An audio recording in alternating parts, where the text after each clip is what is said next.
আল্লাহ রাব্বুল আলামিন যখন এই পৃথিবী সৃষ্টি করেন তখন এই পৃথিবী খুব জোরে জোরে কাঁপছিল। তাই আল্লাহ রাব্বুল আলামিন পৃথিবীর ভারসাম্য রাখতে, পৃথিবীটাকে ব্যালেন্স করতে পাহাড় দিয়ে দেন। তখন ফেরেশতারা তো বলেন, হে আল্লাহ, আপনি এই পৃথিবী এত জোরে কাঁপছে, এই পাহাড় দিয়ে আপনি পৃথিবীর ব্যালেন্স বজায় রাখলেন। পাহাড় নিশ্চয়ই কতটা শক্তিশালী, এই পাহাড়ের থেকে কি শক্তিশালী কিছু আছে? তখন আল্লাহ রাব্বুল আলামিন বললেন, আছে, সেটা হচ্ছে লোহা। কেননা লোহার যন্ত্রপাতি দিয়ে কিন্তু পাহাড় ভেঙে ফেলা হয়। তখন ফেরেশতারা জিজ্ঞেস করলেন, তা তো লোহার থেকে শক্তিশালী কিছু নেই। আল্লাহ রাব্বুল আলামিন বললেন, আছেন, আগুন, কারণ আগুনের তাপে লোহা গলে যায়।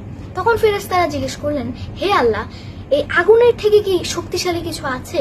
তখন আল্লাহ রাব্বুল আলামিন বললেন, আছে, সেটা হচ্ছে পানি, কেননা পানির মাধ্যমে আগুন নিভে যায়। ফেরেশতারা জিজ্ঞেস করলেন, এই পানির থেকে কি শক্তিশালী কিছু আছে? তখন আল্লাহ রাব্বুল আলামিন বললেন, পানির থেকে শক্তিশালী হচ্ছে বাতাস, কেননা বাতাসের কারণে সমুদ্রের ঢেউ ওঠে, জলোচ্ছ্বাস হয়। এই বাতাসের কারণে পানি এক জায়গা থেকে অন্য জায়গায় চলে যায়। তখন ফেরেশতারা জিজ্ঞেস করলেন, হে আল্লাহ, তাহলে বাতাসের থেকে কি শক্তিশালী কিছু আছে? আল্লাহ বললেন, আছে, এবং সেটা হচ্ছে দানশীল ব্যক্তির আমল। সুবহানাল্লাহ।